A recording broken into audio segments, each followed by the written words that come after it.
Vous la connaissez cette balle de tennis? Il y en a qui la connaissent. On a vu tout à l'heure, quand on a travaillé face à la caméra, on a vu que le mouvement était présent en permanence. Okay, et j'essaie de vous inciter à faire des mouvements. Vous voyez, là je suis en train de faire des mouvements. Et si je reprends un peu l'exemple que je vous ai donné sur la danse, quand on est en train de bouger face à des gens, quand on est en train de regarder une caméra, puis on regarde une personne, puis une autre personne, et en même temps on se déplace, on a envie que tout ça, ce soit plein de fluidité, pas vrai? On n'a pas envie que ce soit ok, qu'est-ce que je fais? Je me mets là, ah, j'arrête de bouger, maintenant je fais ça. On a envie que tout se fasse de manière fluide. Comme un danseur, quand on voit un danseur, c'est beau à regarder, pas vrai? Eh bien, on a envie d'être ce danseur. Prenez, on a donné l'exemple tout à l'heure de Barack Obama. Barack Obama, quand il arrive sur un plateau télé, quand il arrive devant un public, comment il est? Comment on pourrait qualifier son style? Il est spontané, il est hyper, en anglais ils disent smooth. Smooth ça veut dire fluide. Il arrive et vous voyez, il marche et tout, on sent que le mec il est chez lui quoi. Eh bien c'est ça qu'on peut essayer de travailler. Votre démarche elle est hyper importante et votre façon d'occuper l'espace, votre façon de bouger de manière générale. Donc moi j'ai un très bon exercice que vous pouvez faire pour apprendre à bouger de manière fluide. C'est l'exercice de la balle de tennis. Regardez ce que je fais avec ma balle de tennis.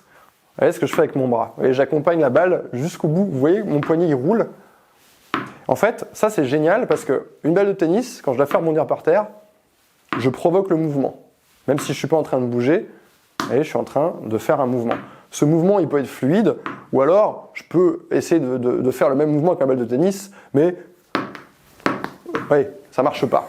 Ça marche pas parce qu'il n'y a pas de fluidité dans mon mouvement. Donc, je vais essayer de me servir de ce petit objet. En fait, je peux m'amuser à marcher, mais ça c'est un truc que je fais en permanence dans mon bureau. C'est-à-dire que je marche avec ma balle de tennis, et je la fais rebondir par terre. Et j'essaie en fait moi dans cette espèce de récréation en fait, j'ai pas besoin de faire quoi que ce soit. Je peux être au téléphone, je peux parler à quelqu'un, ou alors je peux réfléchir, ou alors simplement je peux faire une petite pause parce que j'ai trop travaillé sur mon ordinateur. Et je vais simplement essayer, un peu comme quelqu'un qui va jongler avec un ballon de football, je vais essayer de faire les mouvements les plus fluides possibles. Je peux l'utiliser en rebondissant par terre, mais je peux aussi l'utiliser tout en vous parlant, en essayant de la jeter dans une main, puis dans l'autre main.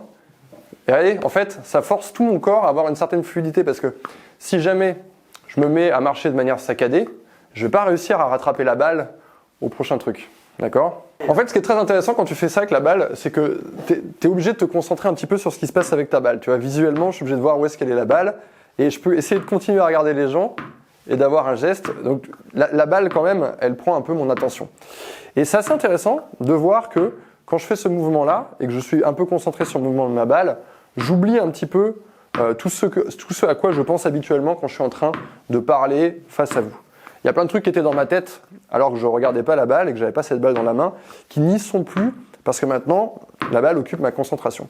Eh bien ça vous permet une chose très intéressante, ça vous permet en fait de gagner en efficacité quand vous allez parler parce que quand on est très concentré sur quelque chose, justement, tout devient plus difficile. Par exemple, vous allez faire une présentation, je sais pas, un oral de quelque chose, et vous avez essayé d'apprendre par cœur tout ce que vous allez dire. Okay ? Ça, quand on fait de la prise de parole en public, c'est un très, très, très mauvais truc à faire. Essayez de recracher le truc exactement comme on l'aurait écrit, par exemple. Eh bien, puisque je suis très concentré là-dessus, tout devient plus difficile. Et dès que j'ai un stress, tout devient plus difficile. Moi, les premières fois où je suis passé à la télé ou à la radio, c'était très très très difficile et j'étais beaucoup plus bête que quand j'étais décontracté avec ma balle de tennis. Ma balle de tennis, en fait, comme ma concentration elle est dessus, ça permet en fait à mon cerveau d'être un peu plus en flux. Et mon attention elle est un peu plus flottante dans ma tête. Je suis pas stressé par quelque chose. Je me dis pas tiens j'ai appris ça, il faut que je dise ça. Et ça me permet en fait d'avoir mes idées qui vont se mettre les unes derrière les autres de manière plus encore une fois, plus fluide. Moi, j'ai remarqué un truc. Plus j'essayais d'apprendre quelque chose par cœur et de le recracher comme tel avec cette idée de performance, moins j'étais bon. Expérience après expérience, coaching après coaching, après passage à la télé, à la radio, à machin, truc après truc, mais je me suis rendu compte que moins je savais le truc par cœur, plus j'étais performant, en tout cas dans les commentaires que j'avais derrière.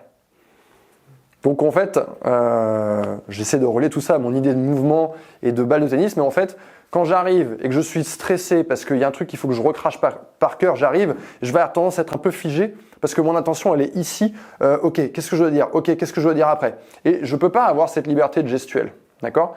Bien le fait d'avoir ma liberté de gestuelle, ça me permet de rentrer dans un autre dispositif où c'est pas mon cerveau qui rythme le truc, mais c'est mes gestes qui rythment. Vous voyez, donc là, je mets une gestuelle qui rythme mon arrivée, la démarche que je vais avoir, ma façon d'occuper l'espace.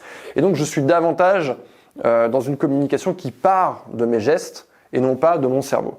Et bien du coup, ça me permet d'avoir une espèce de liberté au niveau de mon cerveau et d'avoir un meilleur rythme, ce qui fait que automatiquement, les gens en face de moi, ils vont être beaucoup plus attentifs, beaucoup plus réceptifs à ce que je vais dire. Et moi, là, je suis dans un rythme, je ne sais absolument pas ce que je vais dire derrière. Là, je suis en sans filet total, mais vous voyez, ça me permet d'avoir une rythmique tranquille. Je vais poser un mot, après un autre. Je ne sais pas de quoi je vais parler, mais c'est pas grave. Vous voyez ce que je veux dire? Donc, si vous voulez préparer quelque chose à l'oral, vous n'allez pas arriver sur scène avec une balle de tennis. Et moi, ce que je vous conseille de faire, préparez-le en fait chez vous, comme ça. Entraînez-vous à bouger avec votre balle de tennis et vous allez voir que quand vous n'avez plus avoir la balle de tennis, vous allez quand même avoir une gestuelle qui va ressembler parce que vous êtes entraîné à réciter de cette manière.